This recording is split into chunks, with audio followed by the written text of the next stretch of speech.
Hey guys, my name is Marcos and this is the first international content from the PC Facts. PC Facts straight to the world. Today we're going to discuss a really good subject, which I really enjoy. And it is some guesses about the RTX 3000 series performance, specs, and prices. Obviously, I don't know for sure anything about them. I don't have any kind of information. But inspired in some historical events, I will try to guess them. Okay? So let's start. First point of all, probably we are not talking about RTX 30 series. We are talking about RTX 21 series. Why? Because NVIDIA, in its Twitter account, said, and I quote, 21 days for the ultimate countdown for the 21 years of NVIDIA. 21 days for 21 years. And we are talking about its latest RTX 20 series. So, obviously, I guess we're talking about RTX 21 as it follows. So probably, in spite of the fact that it's a weird name, we're going to have to deal with RTX 21 series, not 30 series. Okay, that's my first guess. Now talking about some performance. Historically, NVIDIA has obeyed a kind of pattern, a kind of standard.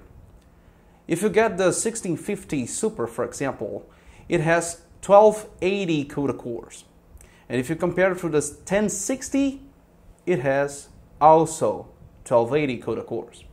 Which means that NVIDIA has this standard, which is in every generation, he gives a step forward in core counting. So, in RTX 2070 Super, for example, which has 2560 CUDA cores, and you compare it to the GTX 1080, which has also 2560 CUDA cores, you have again this same step. So, probably this time we're going to see an RTX 3080 or 2180 having the same core counting of the RTX 2080 Ti, perhaps? That's my guess.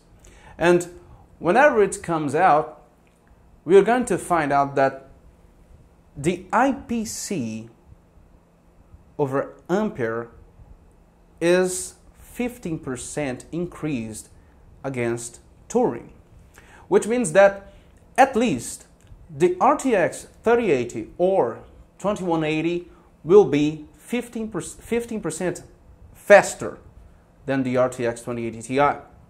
But if we consider TDP, if we consider perhaps clock improvements, or even some kind of new node that can bring more performance per clock or more performance per watt, and even so, the increase in the TDP for about almost 100 watts, then we can think about 5 to 10% of clock improvements.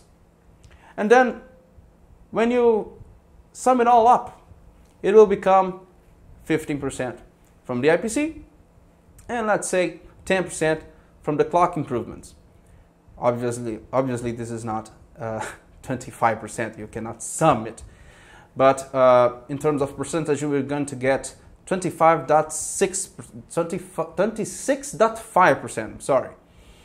So, at the end of the day, we're going to think like we are being able to get 26.5% of performance improvement in a new line, for example, the RTX 3080. That means that if you have that kind of performance, you can downscale for the other line. Like RTX 3060 will be 26% faster than an RTX 2060 Super. An RTX 3070 will be same kind of 27-ish faster than the 2070 Super. And that's what I think is going to go. Obviously, that we're not talking about ray tracing specifically. There's nothing out until today about the new ray tracing cores. We have already information about GA100, which is the largest GPU from NVIDIA, which has Ampere architecture, and the tensor cores are greatly improved, but at the same time they are not within the same amount of core counting. They're not the same numbers of tensor cores over the same GPU scale.